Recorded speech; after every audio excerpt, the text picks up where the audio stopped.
양브리님은 금, 은만 투자하시는 것에 대해 어떻게 생각하시나요? 내 노동의 대가를 종이 화폐가 아닌, 진짜 돈인 금과 은으로 꾸준히 저축하면서 그 가치가 크게 치솟을 때 매도하고 고평가 구간이 지나면 다시 꾸준히 매집하는 방법에 대해서 어떻게 생각하시는지 궁금합니다. 사실 저도 그런 생각을 해봤었어요. 그러니까 우리가 원화라는 입장에서 모든 물건을 보니까 얘는 뭐 10,000원, 뭐 얘는 뭐 15,000원, 뭐 약간 이런 식으로 그 원화라는 관점에서 얘를 바라보잖아요. 근데 이거를 이제 관점을 바꿔서 이제 얘는 금 0.45돈 약간 막 이런 식으로다가 돈이라는 것 자체도 그냥 금의 관점으로 바꿔서 생각하면 어떨까라는 생각도 해봤고, 사실 옛날에 제가 맨 처음에 금과 은을 접했을 때 실버아크님이 한참 방송을 하셨을 때였는데 그때 그런 식으로 말씀을 하기는 하셨었어요. 그래서 되게 뭐라 그래야 될까? 되게 참신하다? 약간 이런 생각을 했었거든요. 그래서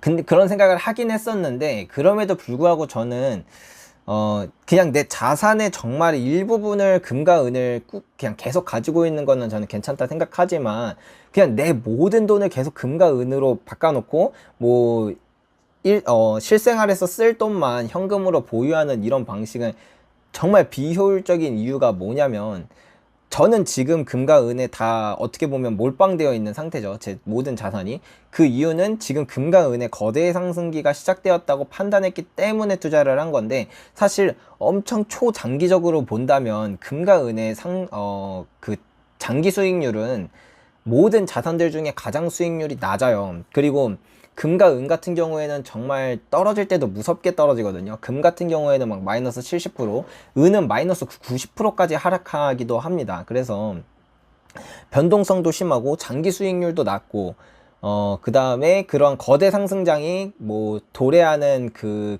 기간도 되게 좀 빈번하지 않다. 그렇다면 이 자산을 우리가 오래 갖고 있는 것은 사실 효율 면에서 보면 아주 떨어지거든요. 그래서 우리가 생각을 한번 바꿔봐야 할 것이, 근데 그런 시도는 정말 좋다고 생각해요. 그렇게 생각을 한번 바꾼 거, 내가 갖고 있는 이 현금만이 돈이 아니라 이거를 관점을 바꿔서 금과 은을 돈으로 생각하는 이런 관점이 너무 좋은데, 저는 이 관점 자체가 교환 가치라고 생각을 해요. 그러니까 이 관점만 바꾸면 사실은 그냥 나는 얘를 내 모든 돈을 다 얘로 바꾸고 내가 뭐 필요할 때마다 얘를 팔아서 뭐 무슨 물건을 산다, 이런 식으로 생각을 할 수도 있는 것처럼, 사실 돈이라는 것도 교환의 수단일 뿐이지 모든 물건은 다 교환 가치로서 사용이 되거든요. 모든 자산도 마찬가지고. 그렇다면 내가 지금 현금을 갖고 있을 수도 있지만, 내가 그 갖고 있는 현금이라는 그 자산만큼을 금으로 갖고 있을 수도 있고, 주식이나 채권이나 부동산으로 갖고 있을 수도 있어요.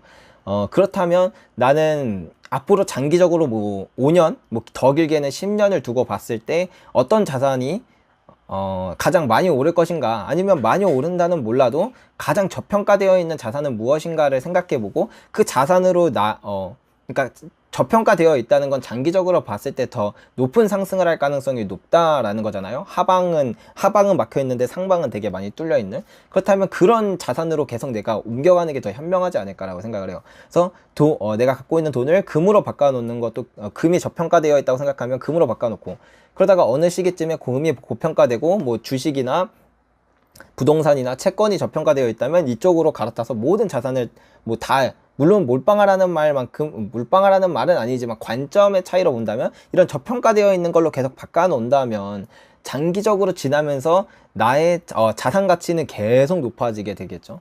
그래서 그런 방식으로 하는 게 더 좋을 거라 생각을 하고요.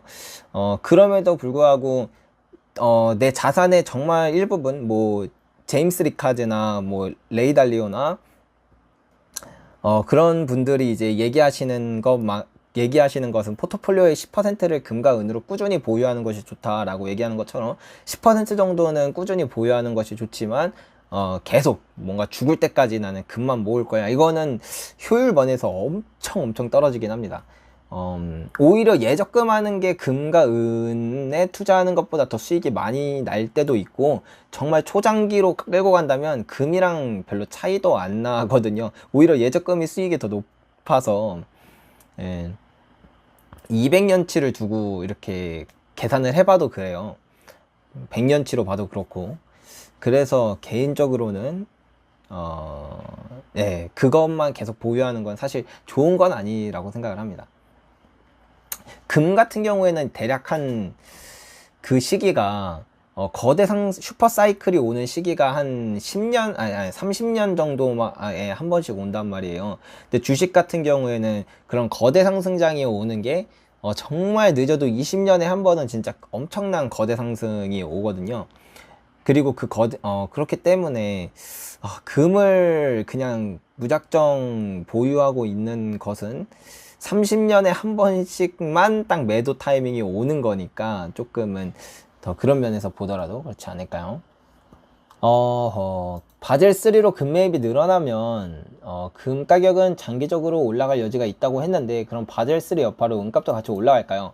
저는 그렇습니다. 이게 바젤 3의 영향으로 장기적으로 금 가격은 큰 상승이 있을 수 있다라는 게, 약간 지금 바젤 3가 이제 완벽히 도입되기 전에 사람들이 많이 생각을 하는 거기는 해요. 그리고 충분히 논리도 있고, 이제 뭐 객관적인 데이터 같은 경우에 사실 바젤 3가 처음이기 때문에 없기는 하지만, 어쨌든 이런 논리대로 가서 정말 실물 금에 대한 그 유통량이 적어져서 그 국제 가격이 팡팡 튀게 된다면, 결국에 은 가격은 그냥 금 가격을 추종하는 거기 때문에, 누가 이런 말도 해요. 바젤 3에는 은이 아예 편입이 안 되어 있네요 라는 말이 하는데, 편입이 되어 있건 안 되어 있건 어차피 금 가격이 뛰면 그것보다 은 가격은 더 많이 뛸 수밖에 없습니다. 그러니까 이게 구조적으로 그래요.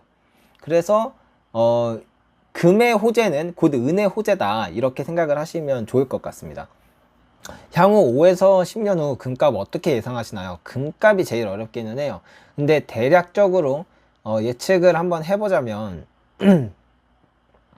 저는 은값의 경우는 최소 일단 정말 최소 가장 보수적으로 보았을 때 120달러를 간다고 보거든요.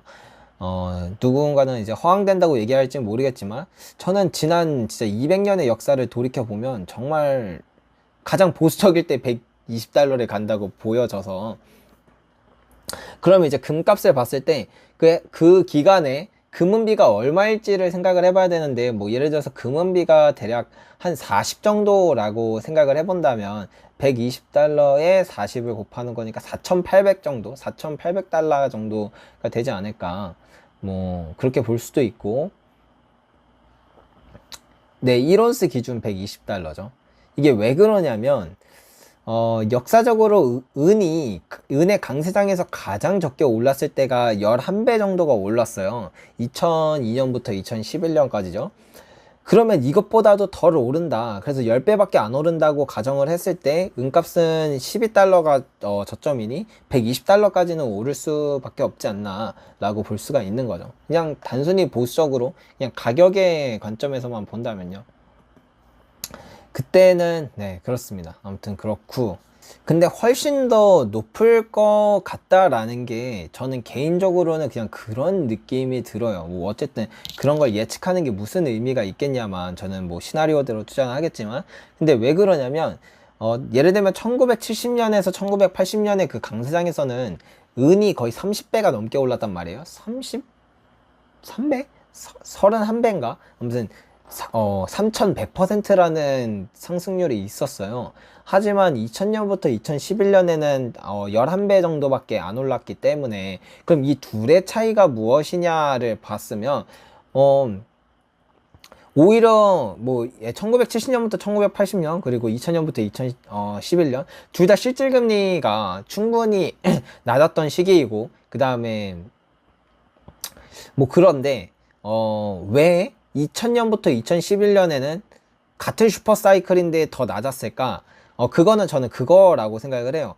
둘 다 그 슈퍼사이클 안에서 그러니까 실질 금리가 마이너스로 떨어지면서 실물 자산에 대한 수요가 늘어나기 때문에 그런 슈퍼 사이클이 발생했고, 그것이 저는 은 가격으로 따지면 10배에서 11배 정도가 이 슈퍼 사이클에서 정석적이라고 생각을 해요. 근데 이전에 30배까지 올랐던 이유는 그때는 닉슨 쇼크라는 게 있었기 때문에 사람들이 화폐에 대한 신뢰가 없어서 신뢰가 확 무너져 버리니까 금과 은에 대한 수요가 폭발적으로 증가하면서 1970년에서 1980년에서는 실물 자산에 대한 수요 자체도 높지만 거기다가 이런 닉슨 쇼크가 하나 더 얹어지니까 30배가 넘게 올랐던 거거든요. 근데 2000년부터 2011년에는 뭐 사실 딱히 뭐 화폐에 대한 어떤 뭐 진짜 이 화폐가 망한다 라고까지 생각하는 사람들은 정말 극히 드물었기 때문에 그런 뭐 금과 은으로 돌아가려는 그거를 꼭 내가 쥐고 있어야만 한다라고 하는 그런 투기 심리가 제대로 붙지는 않았기 때문에 한 11배 올랐지만 이번에 만약에 정말 이 슈퍼 사이클에서는 일단 좀 사람들이 그런 의심을 할 법도 하다라는 생각도 들어서 그래서 좀 더 높은 수익률이 될 수도 있지 않을까라는 생각이 듭니다.